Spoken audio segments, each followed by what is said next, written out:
Hey there everyone, welcome back to Utility Sports. Really excited to continue our trade guide series here on the channel for the 2025 NBA trade deadline. In today's video, we will be covering the Charlotte Hornets, a pretty heavily requested video over on Twitter and also in the comments section. So first of all, if you want to see a specific team, make sure to comment at me either on Twitter, links in the description, or in the comments section down below.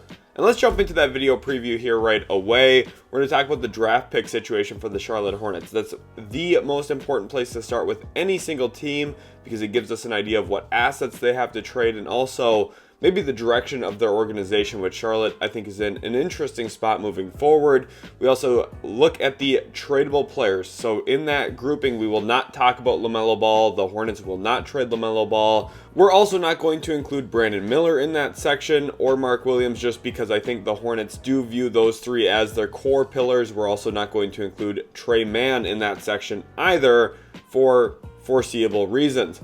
We'll look at the contract situations though for Charlotte. Do they have tradable players? What players could they look to trade away? And then is there any long-term cap space potentially in play for the Hornets, whether that be in the 2025 offseason, maybe the 2026 offseason, or beyond that? We'll talk about that in today's video because when you're looking at trade plans and decisions the front office might make, having a good idea about a multi-year window of when the Hornets might look to add talent or upgrade on their roster, having an idea of their cap space situation obviously gives us an advantage in predicting what they could potentially do this trade deadline. Then it'll come down to whether I think they're a buyer or a seller and how active they'll be as either of those roles. Will they be looking to add talent? Will they be looking to sell talent? It's an interesting spot right now in Charlotte. Obviously, the season hasn't been going great for them. I have liked a lot of things, though. I like the three-point volume that we've seen from their team, specifically from their two best shooters in LaMelo Ball and Brandon Miller. Multiple 15, 20 three-point attempt games for those two.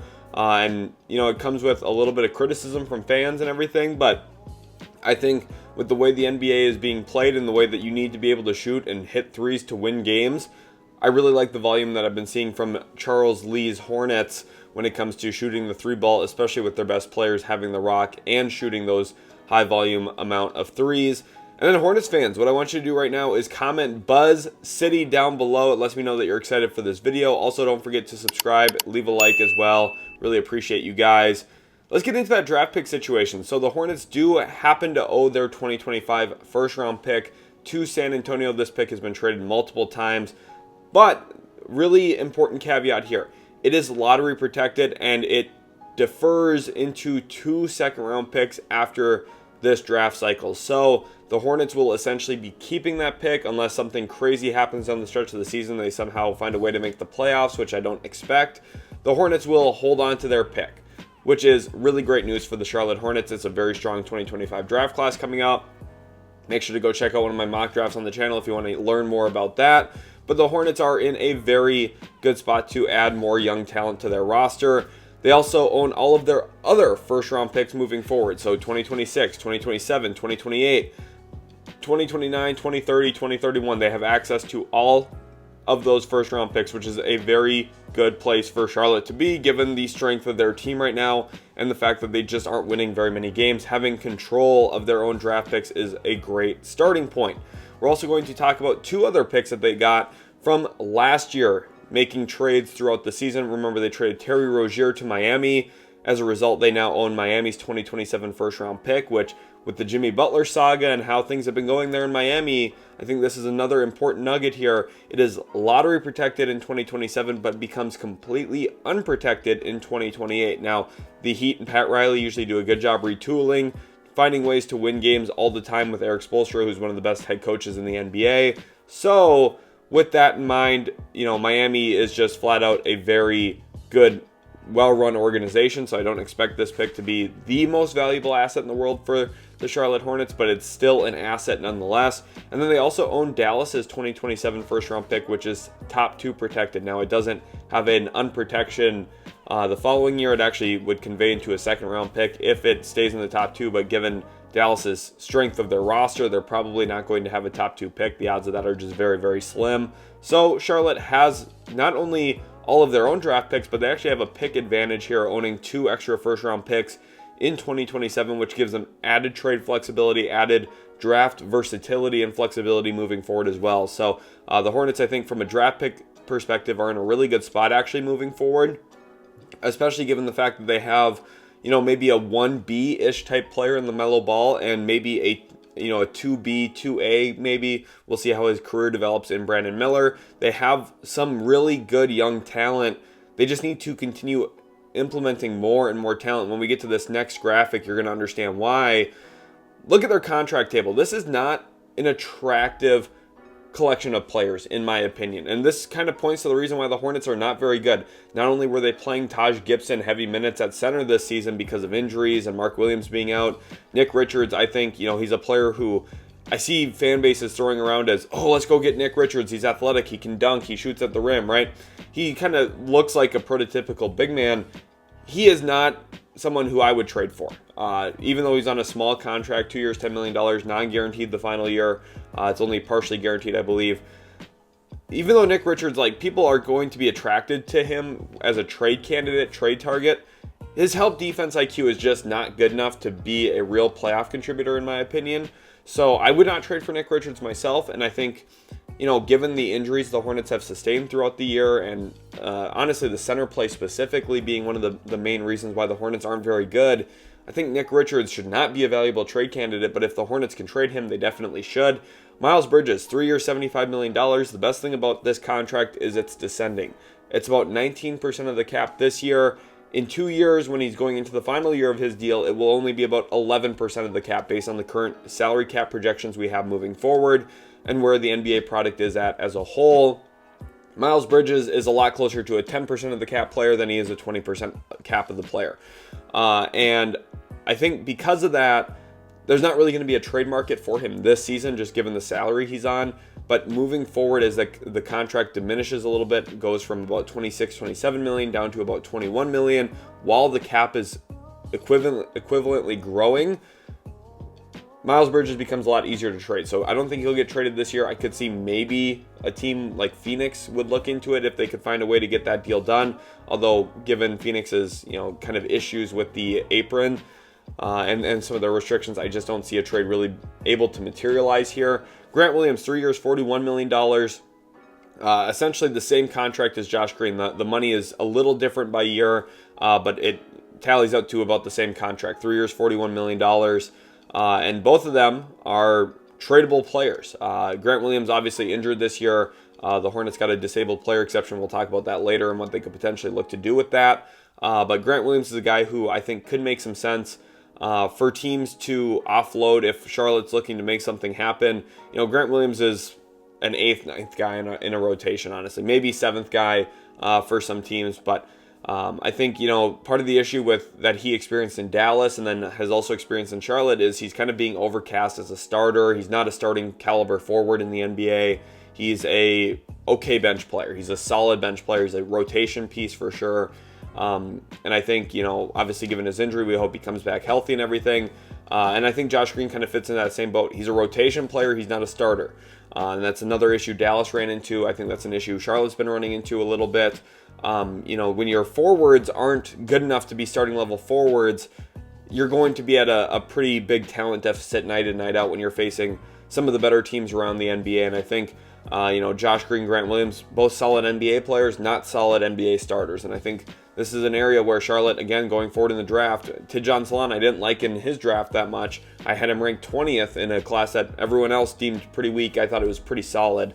But Tidjane Salaün hasn't been productive as a rookie either, despite, a tremendous preseason, all that kind of stuff. So I think the Hornets are in an interesting spot with their forward grouping. And I think trading any of these guys on tradable contracts would be smart or doable, or at least something I would strongly consider if I was Charlotte. I thought getting Josh Green was smart at the price they paid to get him, but he can't be a starter for you. Cody Martin, another non-starter in the NBA, in my opinion, 2 years, $16.8 million. These are all tradable contracts, and I think that's the entire point of this graphic here. These are not great players. These are not high-quality NBA starters. These are not top 4, top 5 rotation guys. but they're rotation guys, except for Vasi Micic and Nick Richards, who I don't think really are. But you have the contracts to move here. You have a team option on Vasi Micic, which you could, basically trade this year as an expiring for a team if they're looking to get out of salary. And I think that's where the Hornets have to be smart here. You could trade Josh Green, you could trade Vasi Micic, you could trade some of these guys. And I think the best way to extract value is to not just trade them, but trade them packaged together essentially to eat the contracts for teams who don't want to pay certain players anymore. And I think that's really the market the Hornets should be looking at. I really think the Hornets should honestly look at Zach LaVine and see if there's a way they could package some of these pieces together with the Bulls to get Zach LaVine, because LaVine's actually just really good and I think would be an awesome fit next to LaMelo Ball and Brandon Miller offensively. Now, it would put a ton of pressure on Mark Williams to be like the sole rim protector there around that team with not great point of attack perimeter defense. But I do think just from a talent perspective, if they're looking to upgrade, eating a contract that is currently seen as a bad contract like the Zach LaVine one might be Charlotte's best way to really add talent to this roster. Because long-term cap space is kind of up in the air right now. It's just not very likely that they'll have cap space in 2025. It would require them trading basically everyone we just saw in the last graphic. Trading all of them for expiring salaries would be the pathway for Charlotte to get there. And then even then, Trey Mann has a cap hold over $14 million, I believe. And then, LaMelo Ball's got his extension going. They already have some salary committed, so it's just not very likely to see them have cap space. But in the 2026 offseason, I think it's more of a possibility just given the duration of some of these contracts. Thinking about Nick Richards on a 2-year deal right now, that will be expired. You think about Cody Martin, 2-year deal, that will be expired. And then you'll be going into the final year of Grant Williams, Josh Green. Those are very salary dumpable contracts at that point in time too. So I think with that all in mind, and Miles Bridges too, 2026 offseason could be a potential avenue for the Hornets to have cap space. But as we've seen in the NBA, cap space doesn't even really mean much. You can have max cap space. It doesn't mean you're going to walk out with a max level player or even 2 good quality players. It's very hard right now in the NBA with the way teams are valuing extensions, valuing retaining their players. It's hard to find talent in free agency. Now, it's not impossible. We saw the Sixers sign Paul George. And obviously with the new CBA, there's going to be probably some fallouts from that where some good players do hit free agency. And maybe Charlotte can strike in that way, but I wouldn't suggest it as the best way to go about building your team moving forward. So what is the real role for the Hornets at the trade deadline? And I think the biggest thing is hopeful sellers. I think that they are hoping some teams find value in their players, kind of similar to how Dallas found value in PJ Washington last year, and Terry Rozier was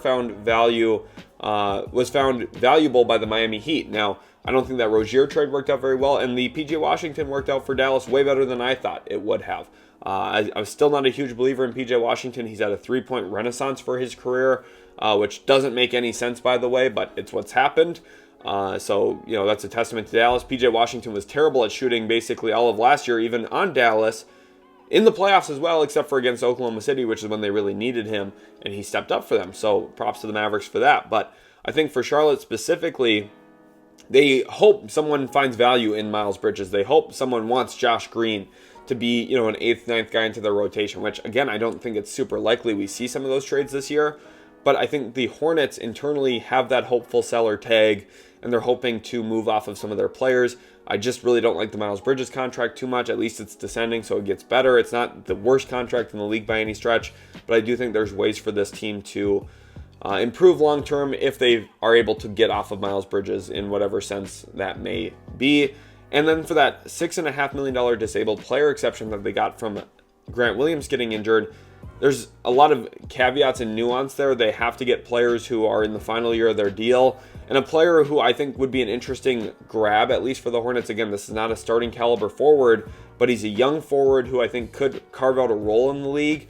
That is MarJon Beauchamp. The Bucks did not pick up their team option on him, which I thought was pretty surprising given the Bucks' age and kind of their need for young athletic players.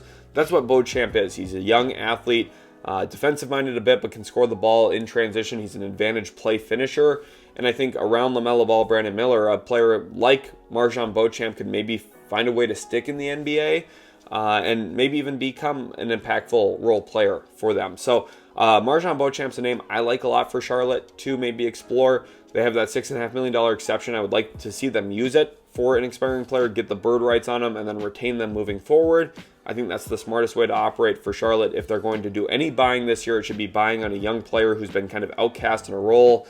I don't want to see Jalen Hood-Schifino in Charlotte. I don't think he's a true NBA guard level player after seeing him for a couple of years. But nonetheless, I want to see Charlotte at least acquire some young talent in some form or fashion. I think MarJon Beauchamp could be an interesting name to monitor for the Hornets. And then for projected activity level, what I have here on the graphic is on line 1 and on line 2. And what I mean by that is I think the Hornets specifically should be placing calls to all other 29 teams. They need to be canvassing the league themselves, because I think, honestly, if it came down to it, I don't know if a lot of teams are just saying, hey, let's call the Hornets and ask about Miles Bridges. Okay, I'm sure some teams do have some interest. I'm sure some teams would be like, hey, could we get Miles Bridges for relatively cheap, maybe compared to his talent level? But I don't think teams are going to be actively hunting some of the Hornets players. They don't have the premier 3-and-D wing that every team that's contending would love to add, like a Mikal Bridges, for example, and what Brooklyn just traded him for this past offseason. They don't have that kind of player. So for that reason, I think the Hornets specifically have to be the active party here. If they're going to try and make trades, if they're going to try and tear this thing down a little bit more, rebuild, add some more draft capital, add some more young pieces, I think they have to be the ones making and placing calls. If they're able to trade some of these pieces out of their rotation, it opens up more opportunity for Tidjane Salaün. It opens up more opportunity for some of their other young guys. And when you have LaMelo Ball, Tre Mann, and Brandon Miller, you already have your shot creation diet anyway. So I think exploring with a variety of different young players and archetypes, play finishers, guys who play without the ball. MarJon Beauchamp's the name I've already talked about. I think those are the players that the Hornets should be looking to get back in return from a young player perspective. See if they can land some of these young pieces that were former first-round picks, former lottery picks, and look into some of those things. But again, I think it all stems on them being active. They have to be the team out there making and placing calls. So that's kind of where I'm at with the Hornets. I really hope you guys did enjoy today's video. If you did, make sure to leave a like, subscribe to the channel for more NBA content. Really appreciate each and every one of you. Comment Buzz City down below, like and subscribe for more, and we'll catch you in the very next Utility Sports video.